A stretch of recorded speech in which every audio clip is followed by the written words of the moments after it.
Ladies and gentlemen, the gameplay for the next Battlefield game has leaked online and it looks absolutely amazing. So if you didn't know, today was the playtest for Battlefield 6 or whatever you want to call it. And the people who leaked the footages were under an NDA, but I guess they kind of skipped that part. Either way, we have a lot of information about the next Battlefield game, including how it's going to look like. So firstly, it looks amazing. It needs a lot of improvements though.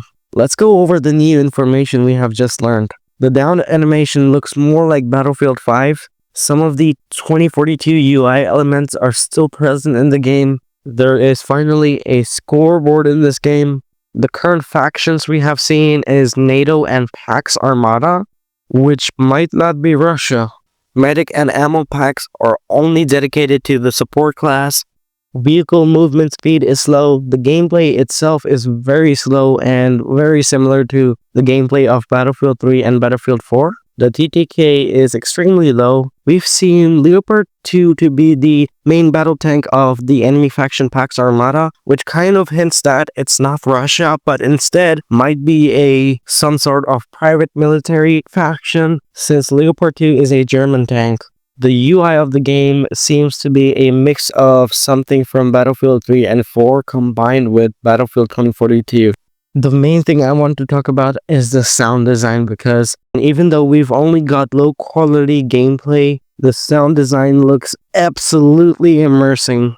You can kind of feel and hear the pressure of tanks on ground and people screaming. It is really amazing. The map itself looks like it's a reiteration of Bazaar from Battlefield 3, so that is extremely exciting. The destruction is a massive improvement from what it was in Battlefield 2042, so that's a good point. Now on to the things that do need to be improved. So firstly, the animations. I feel like they have been using some of those cheap Unreal Engine weapon controller presets, which by the way are absolutely amazing. But for a company like EA, I can definitely notice that they have been kind of going cheap out on animations. Hopefully it's not the case in the full game. There are going to be a lot of changes after this playtest. As much as the HUD design may look cool, it's way too big. It covers like 70 to 85% of the entire screen, which is immersion breaking. And the map UI could also use some improvements. The texture quality of a lot of things,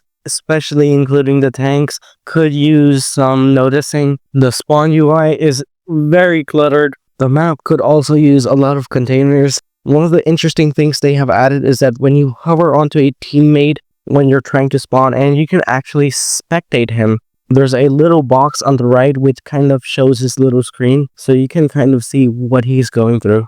A lot of other things I've noticed is that we obviously have drones here, mini drones to be precise. Rubble or debris, when it falls onto vehicles, it can actually damage them. One of the interesting things I've noticed is that a lot of assets from Battlefield 2042 are being used in the game, such as the destroyed tanks, which seem to be the Abrams from Battlefield 2042. They might be just placeholders, or they're just reusing assets, because obviously it's not a huge deal and most of the time it doesn't even matter. Suppression also has made its return back, so it's obvious that they are kind of making the gameplay more immersive and slower, which I'm absolutely excited for.